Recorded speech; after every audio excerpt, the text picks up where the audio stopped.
What is good, y'all? Welcome back to the Report. Welcome back to a brand new video, man. And here we are with the official play-in preview of the Miami Heat versus the Philadelphia 76ers. For those of you guys who've been following me since the beginning of the year, these should be like a throwback to you guys. These presentations, these previews for you guys. It's kind of like a breakdown of every opponent that I used to do. I paused it for a while, but now we're back. We're going to do it for the playoffs just because it's a lot easier to dive into individual games because you're playing a certain team for a certain amount of time. So Heat versus Sixers play-in official preview. Before we get into everything, as always, make sure you guys leave a like, subscribe if you guys are new, turn on post notifications, and go follow me on Twitter and on the second channel. Subscribe to that channel. Both links will be in the description. Now, if you guys want an official playoff preview for every single series, I will be doing that on my second channel. That will be in the description. Go check that out. And let's get right into it. So, as always, we got to get into the injury report. And there are a plethora of injuries and concerns for both teams. For the Sixers, De'Anthony Melton, who just came back a couple of games ago, has suffered a setback, and he is currently doubtful to play. Nick Nurse, said that it's a little bit of a concerning injury with him, and it's going to be a little bit of a long road ahead if he wants to play on Wednesday. So he's doubtful to play. Joel Embiid missed the last game of the regular season. But he will play. I'm pretty sure he's going to play. He's going to suit up because it's a playing game. He is probable.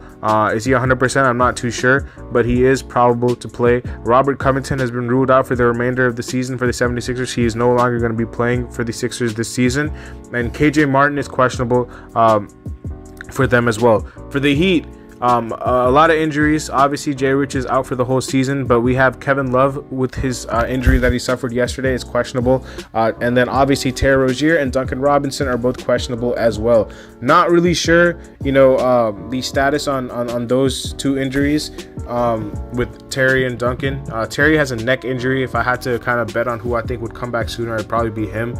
I think Caleb will be back, but again, I'm not a doctor. I don't really know the length of these injuries. It's been a while since Terry and Duncan have both played, especially Terry, but we'll see who plays and who doesn't. I expect the Heat to suit up at least one or two out of the three, if not all three. The breakdown of the Philadelphia 76ers, we have a lot of key observations that we have to get into in this matchup. Now, Philly has been dominant on both ends of the floor with Embiid and Maxey playing. Their defensive rating would rank at number 1 with both of them on the floor this season. Their win percentage is also almost 80% with both of these players playing on the court. So safe to say that when both these players are playing and when they're fully healthy on the court, the Sixers are a very tough team to beat. They do have a weakened bench with the injuries that I listed, and they're not a good three-point shooting team particularly. But they are top 5 in free throws attempted, especially with Joel. I accidentally put Beacon bench twice. That was on me. So ignore the last point there. But yeah, they're top 5 in free throws attempted, and they love to attack the basket, and they're a good transition team as well. They're a good transition team. Maxey in transition is a freight train. Not a freight train because freight trains are big. I guess he's more of like a cheetah, if you want to call it. He's super fast, man. Maxey's crazy fast. Key players would be Embiid and Maxey. Obviously, those two, when they're on the floor, it's really, really difficult to win against them, just because both of them have been a top 3 duo in the league this season. Coming to the starting lineup and potential matchups, I put a question mark next to Terry Rozier. I think he's going to play, but I'm not really too sure about it.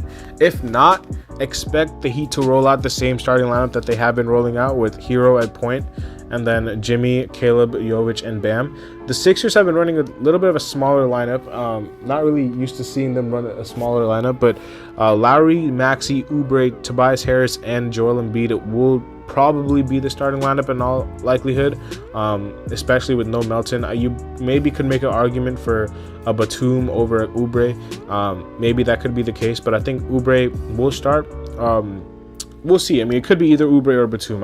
That's a good point. I probably should have put Batum on there just because I think Oubre could come off the bench and have an impact, but one of the two, either Oubre or Batum, will start alongside Tobias Harris and Joel Embiid. If you look at matchups here, now it's obviously very dependent on who the Heat start, depending on who plays or not.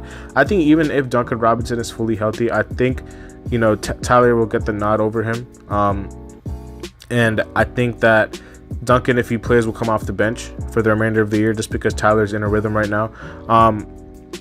the matchups are going to be key. You know, obviously you expect Bam to check Embiid, and I want Jimmy to check Tyrese Maxey.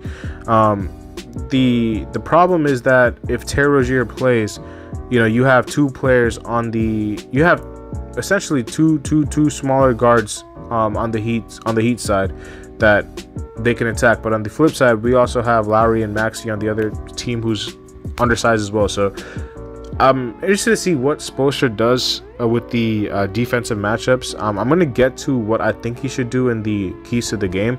But if you're talking about man-to-man like matchups, it's obviously going to be Bam, Embiid, and Jimmy and Maxey. It has to be those two. And then Hero, Tobias are going to be like the X factors for the team. And you have guys like Jovic and Oubre and Batum and Rozier and guys like that making plays. Off the bench, I do want to see DeLon Wright getting minutes. I think he can be a very big deterrent in slowing down Maxey. He can be a guy who can kind of not stop him, but he can slow him down. DeLon's a really good defender. I do want to see DeLon, and I think Caleb is going to be key. Caleb is going to be very key with this three-point shooting. They're going to try to leave him open.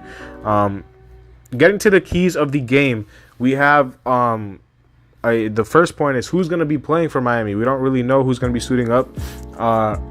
Again, the injuries I listed there's a lot of uncertainty around those, so we'll see what happens if there's any designation tomorrow. If not, I guess we'll just have to see on Wednesday. Sixers, their three-point defense is elite. They have a very good three-point defense and jump shot defense in general, over 15 feet jumpers. Their defense is really good. But on the flip side, their at-rim defense is pretty porous. It's not the best defense, in the paint. So you have to attack the rim. You have to make sure you get to the basket. They're not a good, at-rim defense. Now, granted, a lot of that has been without Joel Embiid. I understand. But even so, you take your chances. Even with Joel Embiid on the floor, I think I saw the stats. They're still in the bottom half of teams at when teams attack the rim and shoot at the rim.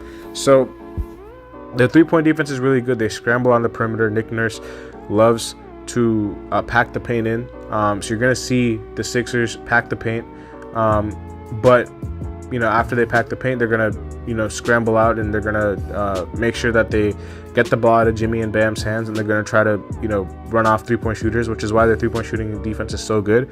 So we have to counter that. As far as on the defensive end, it's a lot of zone. I think the Heat should be running a ton of zone. The Sixers don't really have the three-point shooting to me. That's really I don't think they have a really big prowess on the three-point shooting. I really think that Buddy Hield is their only certified sniper on that team. Like, Batum is okay. Oubre can get hot, I guess. I'm not really sure if Cameron Payne's going to get minutes. If he is, I think we should go at him defensively. He's undersized guard. Lowry is on and off. And Maxey is lights out, but Maxey's more of a scorer to me, not a shooter. He's not going to be running around catching and shooting. Maybe he will a little bit more because Embiid is on the floor, but I don't think we should help off of Maxey. That's a point that I made below. Help off anyone you want besides Tyrese Maxey if you guys are going to double Embiid. He should be, a key priority as well.